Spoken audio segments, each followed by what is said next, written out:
Hey, what's up, my friend? My name is Nathan. I'm from Melbourne and I'm a software engineer. Today, I would like to talk about functional programming patterns for the front end.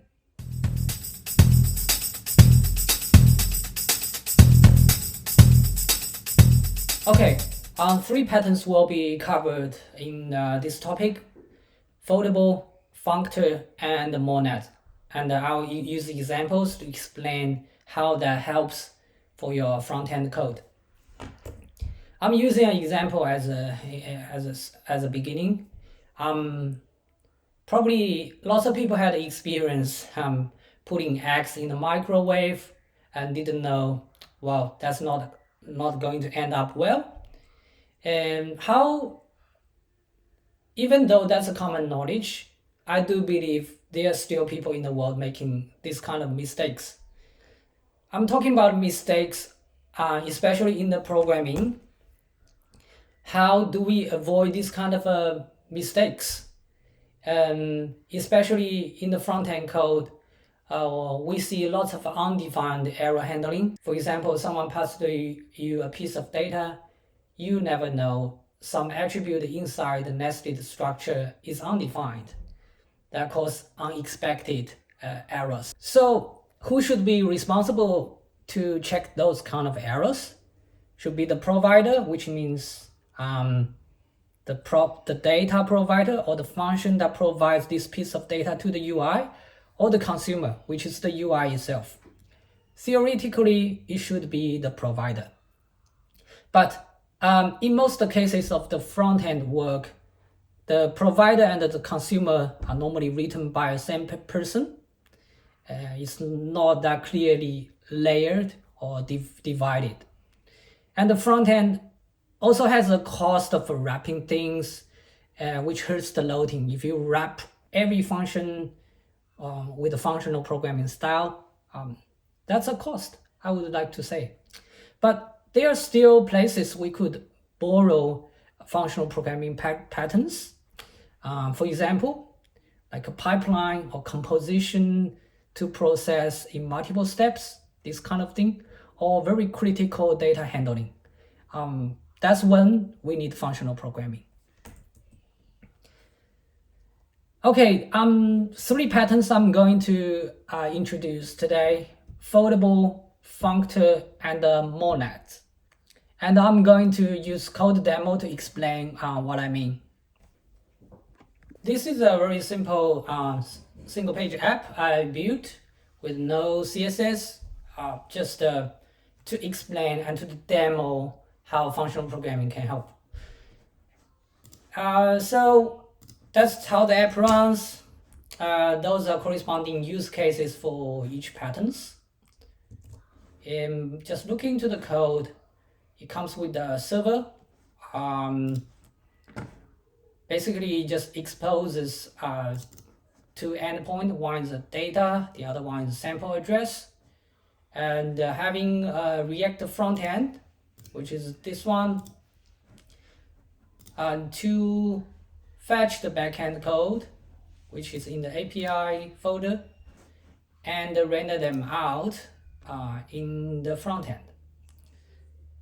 So some building blocks I would like to mention first, which is the maybe type. This is basically polymorphism. Contains could be either some or none, and by looking into them, I'm using some. It comes with a map, flat map, and the fold. I start with fold because I'm going to talk about foldable pattern first. The fold takes two functions. The first one is empty. The second one is the real callback. So based on which type of this base class it is, if it is none, it will return is empty, basically doing nothing about the callback. But if it is some, it will return the real callback. Go back to the code. So yeah, look at this. It takes is empty and the real callback function, and for some it only returns the real callback. And for none, it will return if empty. So how is that used in the UI? Let's go into the code. This basically the mapped data. The mapped data is a maybe type, which means it could be either none or some. And from here you do .fold. Remember the first function is empty. That's how none is handled, which means if this piece of data is none, we will render this piece of UI. Otherwise, we will render the real list, which is this one. Okay, that's how it works. Look at the code, it's perfect and it's beautiful. For the consumer side, which is the UI part, you don't need to worry about any undefined error. Everything has been handled. Who is handling this? Which is you can call it the data adapter or data map or whatever. Give a name to this layer. So at here, we can do all kinds of validations, checking again. Say, hey, I need the ID to be existing, and I also need the list to be not empty. You can define whatever validation rules right here, and if that meet the rule, return some, otherwise return none. The benefit for this, probably you are thinking, hey, what's the difference? I'm still doing undefined check here, but the benefit is we are not doing that in the UI. We are doing that in a dedicated layer, and guarantees the UI is handling very easy task. So all the unit tests against this kind of validation logic can be done right here. And also when it comes to teamwork, you can allow one person working on the data adapter or data mapper, and the other person is focusing on the styling and the React component itself. So that's a huge difference. Now, second, Functor. So I'm using a different piece of sample data to explain the use case for Functor. So go back to the backend, look at the mock data. This is the second one. The UI is calling, and in the front end is rendering out address. The first thing, I'll validate the address if that's empty or not. Then I'll split that into multiple sections, which is address, then suburb, then state. I didn't do postcode here, but should be good enough. All right, then move to the corresponding use case for the which is right here. The mapped data is getting, get mapped data function. And right here, first of all, we get the fetch the data from the backend, and we put that in the get valid address method. From here, you will do basic undefined or now if check. And then secondly, with the basic valid address, we will do a map which will convert one type to another. To explain what I mean, the map function basically allows the functor to convert one data type into the other without changing the functor itself. Okay, I'll repeat. The map function allows a functor to convert one data type to another without changing the functor itself. So right here, the map function will allow an address, which is the original type, to be converted into a structured address object. That's That's the purpose of using map. A typical example in JavaScript is the array. I think we are all familiar with that. Array.map is doing the same thing. That's all about a functor.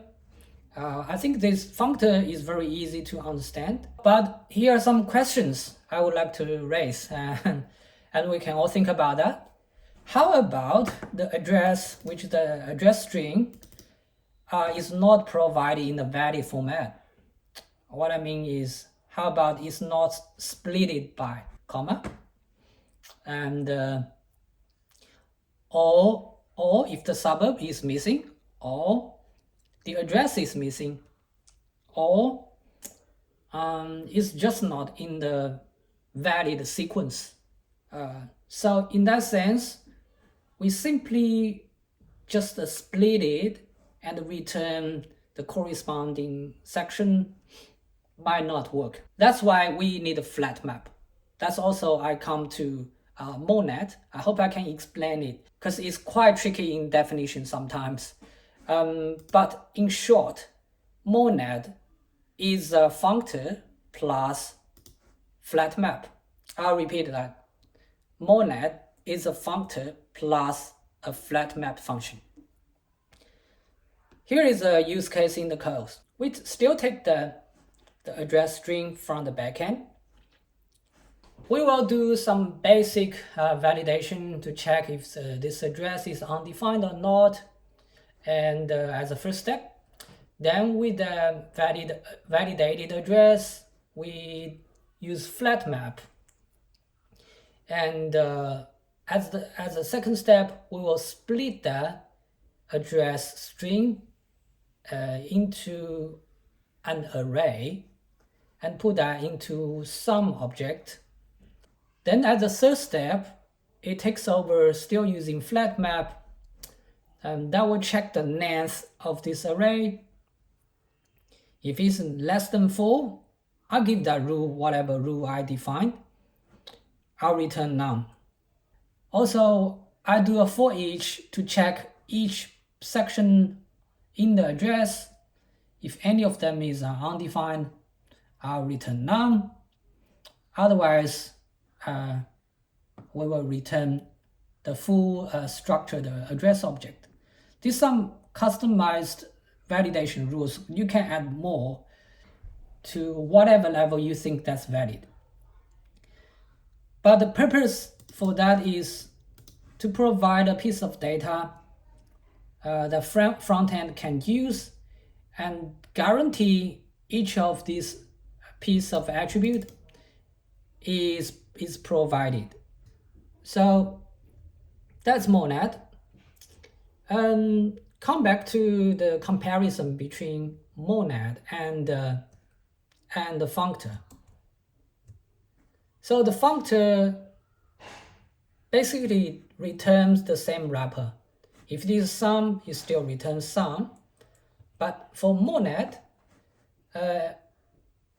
in the flat map function, it's up to this function to do any kind of validation check. One thing, convert the data to the converted type inside, and also it allows this flat map function and give it flexibility to return either sum or none. I think that's crucial because when we are handling a piece of data and passing that through step 1 to step 2 to step 3, in between there are possibilities it will fail. We need to check all those kind of possibilities at each step, and by doing this kind of validation, each step can either return sum or none. That's the purpose of using flat map. To sum up, Foldable is a safe way for the UI to consume a piece of data, and if the test has been done in the map data or adapt data layer properly, I would say that's 100% safe way to consume this piece of data.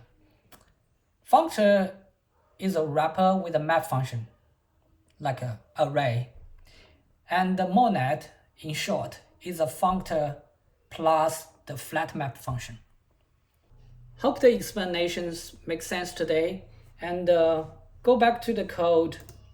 I would suggest, if you're really keen to build a front-end app with less mistakes, here could be a way to structure your code with a fetch data layer where you get the data from the backend, and with a map data layer where you text the data and returns a maybe type which utilizes those functional programming building blocks.